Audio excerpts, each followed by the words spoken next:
Então, a aplicação dos tubos depende da pressão onde vai ser trabalhado o tubo. Eu tenho que usar o critério, ser rigoroso nessa seleção, porque eu não posso usar um tubo classe 12 no lugar do classe 20, porque aí eu estaria correndo o risco de arrebentar essa tubulação. E não poderia usar um tubo de classe 20 no lugar de um classe 12, porque eu estaria desperdiçando dinheiro. Aqui, esse tubo de classe 20, como tem uma parede maior, uma espessura maior, é um tubo bem mais caro do que um tubo do classe 12.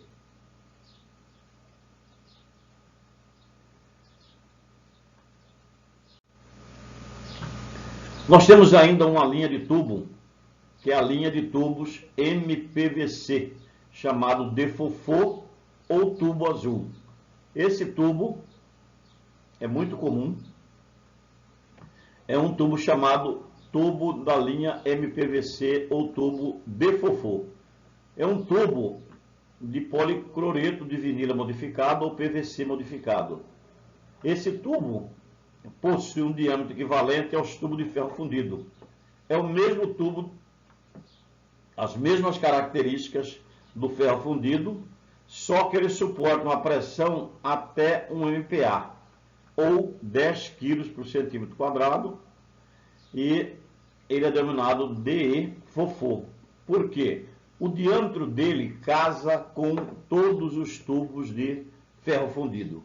Então, esses tubos, eles são fabricados de dimensões de 100 milímetros até dimensão de 500 milímetros.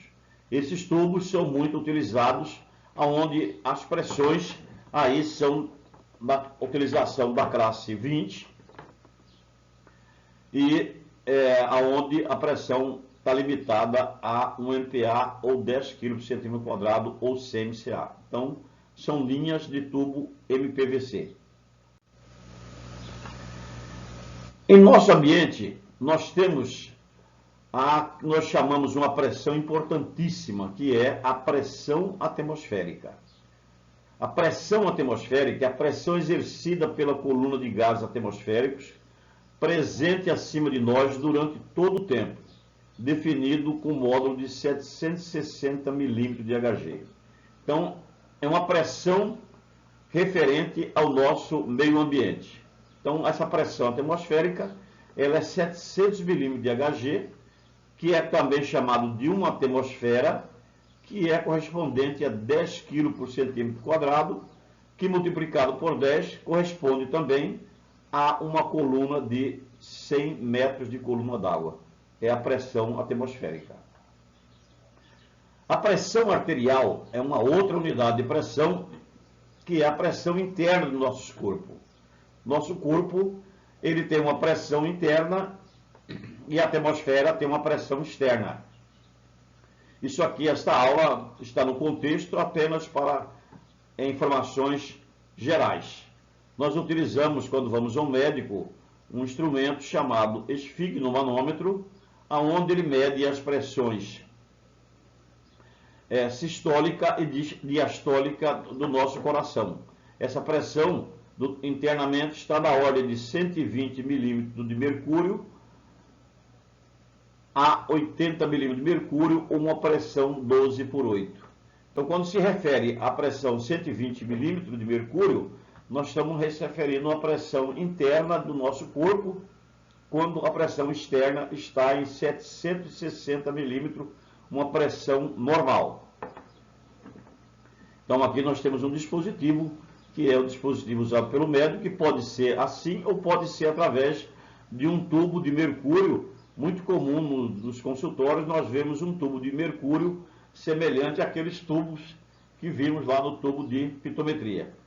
Então, numa situação normal, o nosso corpo estará com todas as condições íntegras, nosso sangue estaria confinado, porque a pressão externa é muito maior do que a pressão interna.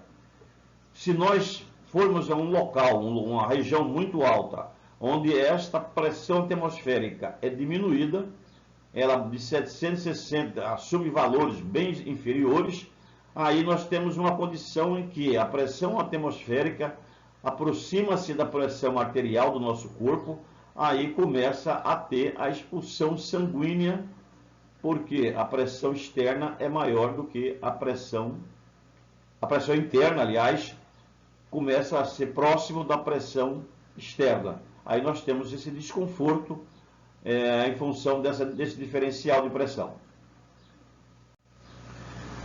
Nosso exercício, nós temos aqui uma bomba centrífuga, uma tubulação de sucção, aqui embaixo uma válvula chamada válvula de pé, porque ela sustenta o líquido aqui na tubulação de sucção, e nós temos uma altura em metros aqui, que é a altura de sucção. Então, a instalação de bombeamento da ilustração está localizada em uma cidade cuja pressão atmosférica é 10 MCA. É aquela nossa pressão lá de 760 milímetros de mercúrio. Nestas condições, qual a maior altura possível de sucção? Qual a maior altura que eu posso colocar aqui na sucção para que eu possa ter condições de fazer o bombeamento? Este estudo está relacionado com o estudo feito por Torricelli para definir a pressão atmosférica. Então, como que é essa experiência? Torricelli pegou um tubo do diâmetro 1 centímetro, colocou mercúrio totalmente cheio nesse tubo.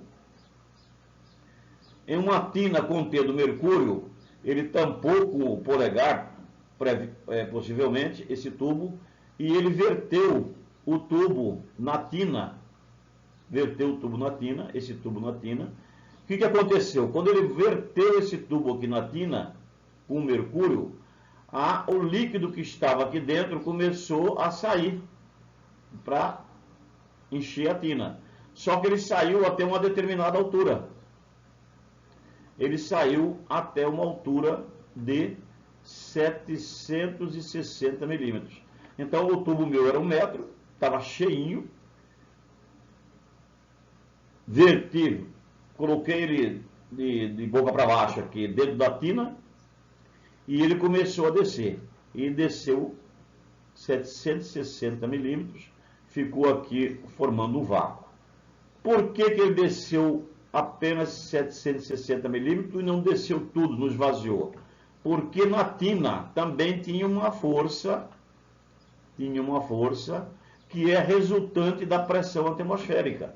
Ora, a pressão atmosférica vai tender a empurrar esse líquido para dentro do tubo. O tubo, a carga, o peso do tubo, do líquido dentro do tubo, no caso o mercúrio, vai tender a sair. Eles equilibraram em que valor? Em 760 milímetros. Aí, Torricelli definiu a pressão como 760 milímetros de mercúrio, o valor dessa pressão atmosférica. Então, na minha instalação, o catálogo do fabricante, a minha bomba, sempre que eu tenho uma bomba, eu tenho que ter do lado dela o cuidado de deixar num envelope, alguma coisa, a curva do catálogo do fabricante. Esta informação é a carteira de identidade da minha bomba. Então, toda bomba tem a sua identidade, tem o seu CPF, que é dado aqui pela curva dela. Cada bomba tem uma curva. Então, essa nossa bomba, ela tem uma curva que é esta aqui. Aqui em cima, nós temos a curva do rotor que ela está operando. No caso, ela está operando com um rotor de 317 milímetros, está operando nesse ponto aqui. Temos uma informação importantíssima aqui embaixo também, que é chamado NPSH. NPSH é a energia necessária que essa bomba exige que a instalação possua.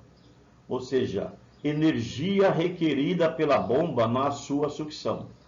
Então, esta bomba, ela precisa de uma energia requerida de 3 metros. Então, nesse ponto de operação, com uma vazão de 45, uma altura de 45 metros, uma vazão de 400 metros cúbicos por hora, ela exige que a instalação tenha uma energia disponível, chamado NPSH, de 3 metros. Então, quando dimensionarmos essa instalação, calculamos esse NPSH, que é de 3 metros, calculamos o NPSH, chamado NPSH disponível. Esse NPSH disponível é formado pela cota da altura de sucção, que nós chamamos de Z, essa altura aqui, mais a pressão atmosférica, que diminui a pressão de vapor, menos a perda de carga na tubulação. Então, essa expressão vai dar o NPSH disponível na instalação.